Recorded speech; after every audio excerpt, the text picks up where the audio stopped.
The Coaching Habit. Say less, ask more and change the way you lead forever. Author, Michael Bungay-Stanier. Part 7. Acknowledge the answers you get. Carly Rae Jepsen's 2012 summertime hit Call Me Maybe was more than a little popular. The video, with its great twist at the end, has north of 700 million views on YouTube. The song is also one of the latest examples of a very old form of music, call and response. Carly Rae sings, "Hey, I just met you," and the music responds, "Cue violins." Carly Rae sings again, "And this is crazy," and again the music replies. You can trace this pattern back through classics, like Muddy Waters' Manish Boy, to the deep roots of folk music and blues. You're now fully aware of the advice monster, and you're staying focused on the questions, rather than rushing to offer advice and suggestions. Bravo. Now bring in the structure of the call and response. Remember to acknowledge the person's answers before you leap to the next and what else. You don't need to say much. This isn't about judging people, it's about encouraging them and letting them know that you listened and heard what they said. Some of my favorite replies are, "Fantastic. I like it. Good one. Nice. Yes, that's good. MMMHMMM. I bet you've got some of your own too. What would you add to this list? Here's your new habit." The person gives an answer to a question I've asked, rushing on to the next question. I will acknowledge the reply by saying, "Yes, that's good." 7. The learning question, in which you discover how to finish any conversation in a way that will make you look like a genius. How people learn. As a manager and a leader, you want people to get stuff done. But you want more than that. You want them to learn, so that they become more competent, more self-sufficient and more successful. Conveniently, they want that as well. But helping people learn is difficult. Sometimes it feels like, even though you've hit them across the head repeatedly with an obvious concept, or a shovel perhaps, somehow the point you've been trying to make hasn't stuck.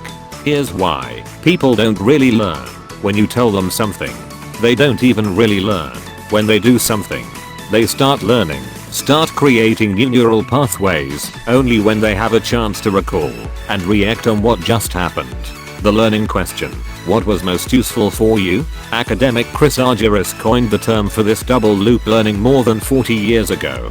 If the first loop is trying to X a problem, the second loop is creating a learning moment about the issue at hand. It's in the second loop where people pull back and end the insight. New connections get made. Aha moments happen. Your job as a manager and a leader is to help create the space for people to have those learning moments. And to do that, you need a question that drives this double loop learning. That question is, what was most useful for you? The neuroscience of learning. If you spend any time in the world of learning and development, you know that one of the deepest frustrations is the low retention rate of knowledge. Way too often, most people forget almost everything pretty much the moment they walk out of the corporate classroom. A week later, and even the most critical wisdom and insights so diligently presented are but faint and distant echoes. You've probably experienced exactly this on the other side of the classroom desk, where you've given up a day or two for a class, and the material has washed through you and over you, leaving very little behind. But we know how to make the learning experience more successful, thanks to insights from neuroscience and psychology. Josh Davis and colleagues from the Neuroleadership Institute have created the AGES model to explain the 4 main neurological drivers of longer-term memory. AGES stands for attention, generation, emotion and spacing. What's useful here for us is the G, generation. This is the act of creating and sharing your own connections to new and presented ideas. When we take time and id to generate knowledge and end an answer, rather than just reading it, our memory retention is increased. This is why, in a nutshell, advice is overrated.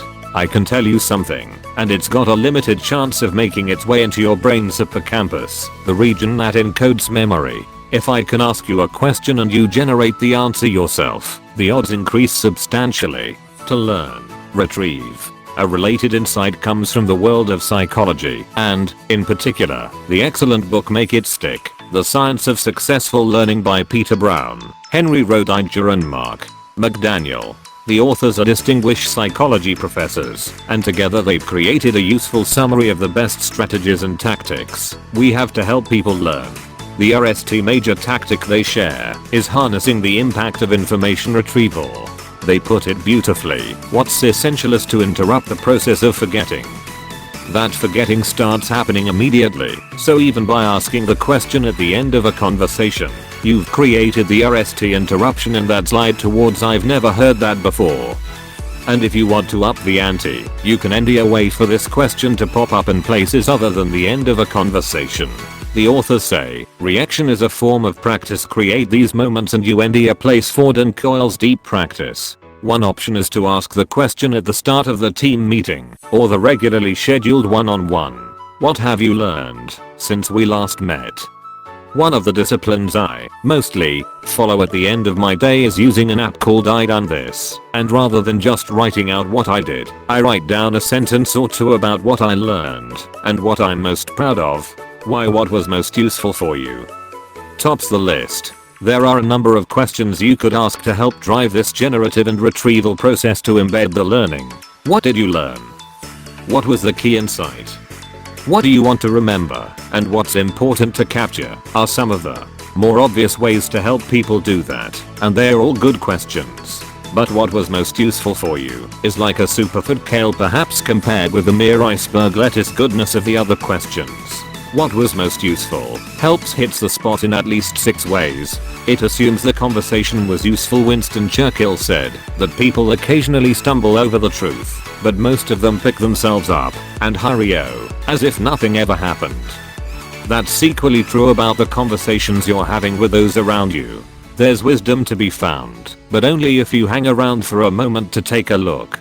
The learning question immediately frames what just happened as something that was useful and creates a moment in which to figure out what it was. It asks people to identify the big thing that was most useful. Less rather than more is often better when you're giving feedback.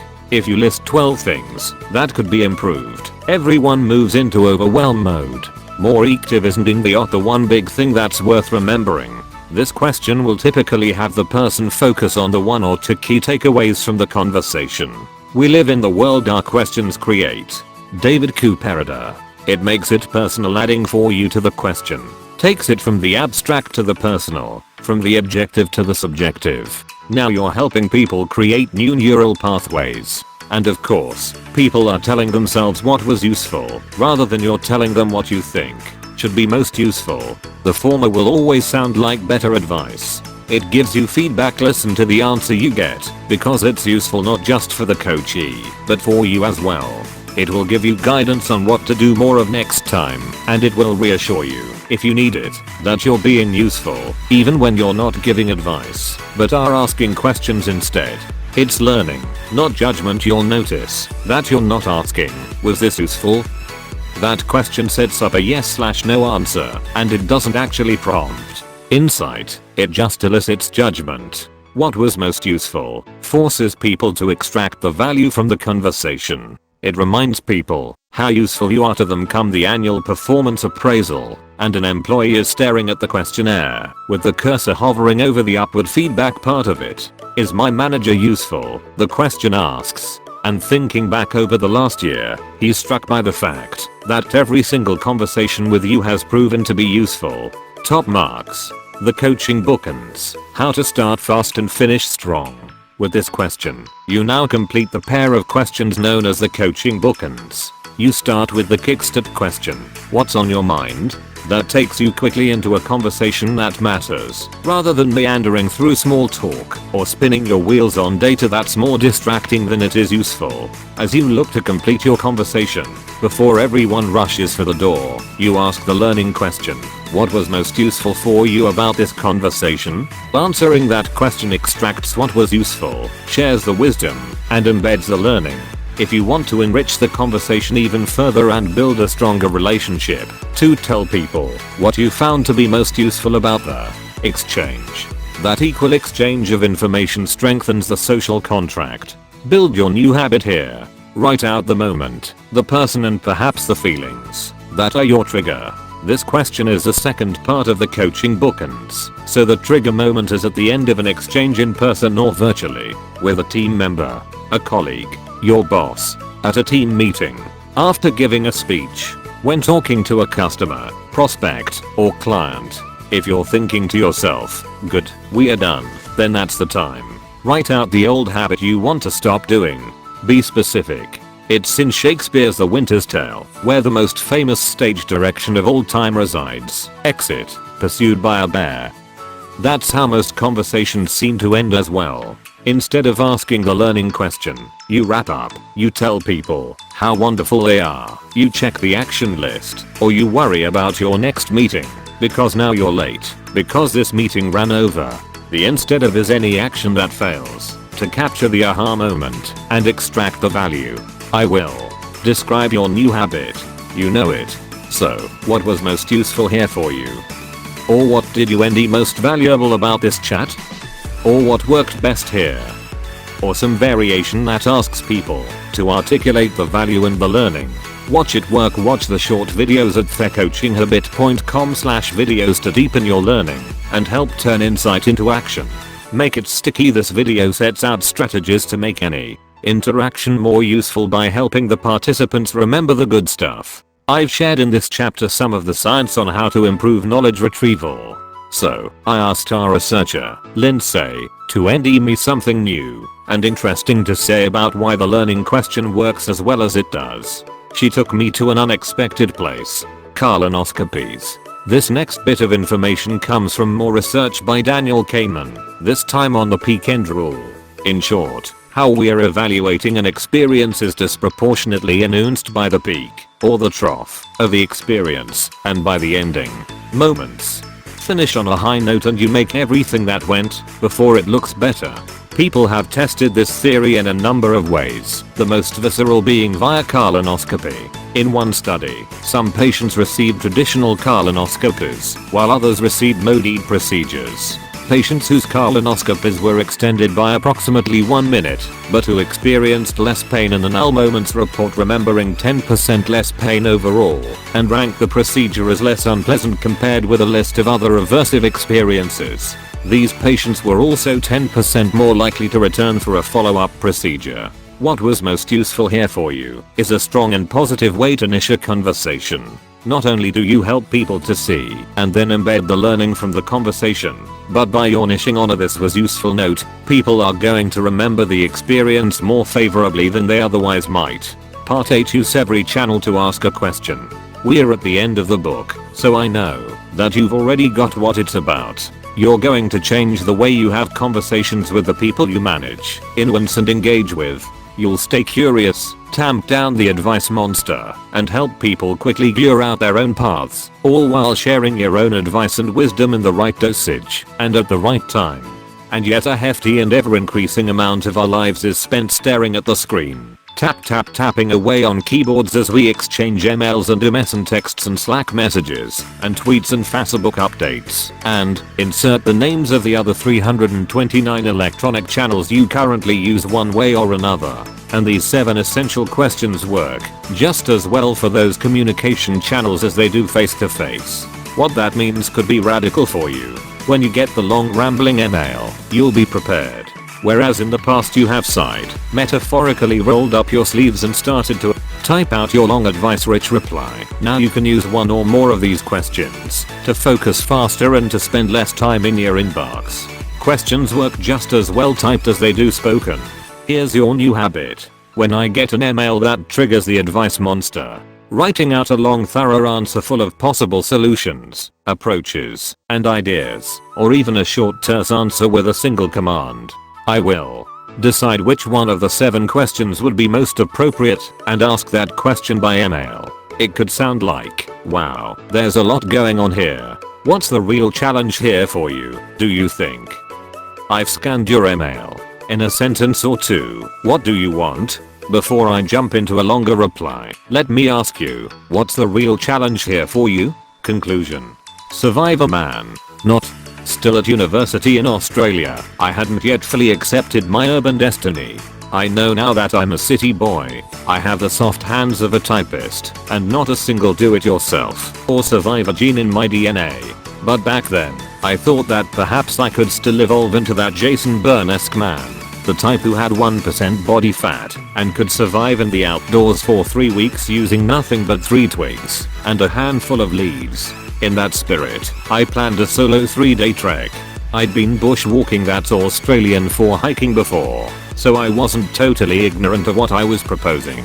And 10 years earlier I'd got my knot tying badge from the Boy Scouts. How hard could this be? Heavy, the scale said 40 pounds, but in truth my backpack felt considerably heavier than that.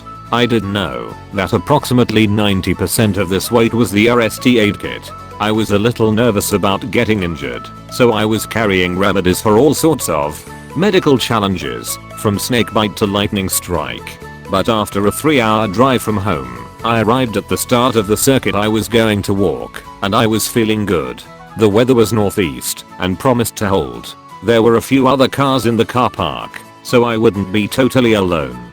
And having done my research, I knew that this wasn't a difficult trek. It was just 3 days of doing it by myself. The path started clear and broad, but quickly it narrowed. After 20 minutes it had all but vanished. Indeed, I could lure out the way forward only by keeping a keen eye out for the knee-high grass that, in irregular intervals, some fellow traveler had tied knots in to mark the way, and then the knotted grass stopped as well. Honestly, I was confused. The map seemed to indicate that the path was a big obvious trail working its way up the mountain, and clearly the map was wrong. My path hadn't climbed up at all but had stayed pretty level, and it wasn't so much a path as it was a barely noticeable trail, and I was lost. Forward or back? There were 2 ways forward from here. Well, one way wasn't forward at all. It would have involved trying to retreat along the path I'd come on. Obviously, as a man, I found this to be an unacceptable option. The remaining route bold, courageous, and erect, a little like me, involved pointing myself directly up the side of the mountain. If I did that, it was inevitable that I'd cross the path and be back on track once more. I don't have much memory of that climb. Just ashbacks, balancing perilously on top of the moss-covered boulders of the waterfall, trying to get through the impenetrable tree bushes by crawling on my belly and pushing the pack in front of me, retreating from the impenetrable tree bushes on my belly and dragging the pack back with me. The creeping sense of foreboding and panic and aloneness. Eventually I found the path. It was as wide and as obvious as the map had indicated. I, on the other hand, was scratched, bruised, and exhausted. It had been just over 7 hours since I'd left the car. I was broken. I decided to set up my tent for the night. Sure, I was making camp a little early, but I needed to recover and regroup. With my cup of tea brewing over my camper, I spied a fellow hiker coming towards me from the direction of the car park. He looked fresh. I hailed him. Not really wanting to talk about my experience of the day, I turned the conversation immediately to how the walk had been going for him so far. It was hard to really say. He told me he'd been walking for only 15 minutes. What has this story got to do with the coaching habit? I've been a manager and I've been managed. I've coached managers and I've trained managers to be more coach-like. In my experience, too many conversations between managers and those they're managing feel much too much like my ill-fated hike through the Budoang National Park. Too much baggage, too much certainty, thinking you know the destination and the path. To get there, wandering off the path to quickly working way too hard to get back on the path, and being exhausted at the end, having got a lot less far down the track than you'd hoped you would. If that description feels true to you, then you'll be well served to build a coaching habit of your own. The questions here are the ones that I've found to have the most impact, and I do believe that if you can make just these 7 essential questions part of your management repertoire and everyday conversations, you'll work less hard and have more impact, and your people, your boss, your career and your life outside work will thank you for it. But the real secret sauce here is building a habit of curiosity. The change of behavior that's going to serve you most powerfully is simply this: a little less advice, a little more curiosity. Find your own questions, and your own voice. And above all, build your own coaching habit. If you enjoyed this audiobook and want to hear again, be sure to click that subscribe button and click also the notification bell to switch between getting all notifications, and like and share. Leave your comment and suggestion below. Thanks for watching.